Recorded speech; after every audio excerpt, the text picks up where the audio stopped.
একটি বাতি 3 জায়গা থেকে নিয়ন্ত্রণ। একটি বাতি 3 জায়গাতে নিয়ন্ত্রণ, তাই না? জি স্যার। কি কি সুইচ ব্যবহার করছেন? স্যার টুয়ে সুইচ আর হচ্ছে ইন্টারমিডিয়েট সুইচ। টুয়ে সুইচ কয়টা? 2টা স্যার। আর ইন্টারমিডিয়েট সুইচ কয়টা? একটা স্যার। দেখান ইন্টারমিডিয়েট সুইচ টেবিলটাই দেখান তো। কয়টা পয়েন্ট এখানে? 4টে পয়েন্ট। টুয়ে সুইচের পয়েন্ট কয়টা? 3টা। তো একটা বাতি 3 জায়গাতে নিয়ন্ত্রণ। হ্যাঁ, সুইচ দেন। ওখান থেকে সুইচ দিচ্ছেন, এখানে অফ করেন, স্যার ওই সুইচটা জ্বালান, আবার এখানে ওই দিয়ে বন্ধ করেন। তাহলে এক বাতি 3 জায়গাতে নিয়ন্ত্রণ করতে হলে 2টা টুয়ে সুইচ লাগবে, একটা ইন্টারমিডিয়েট সুইচ লাগবে। হ্যাঁ, পারবেন?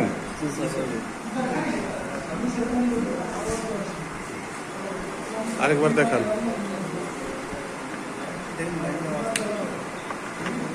মাঝখান থেকে জ্বালাইলাম, ওইদিকে বন্ধ করলাম, আবার ওই পাশে জ্বালাইলাম।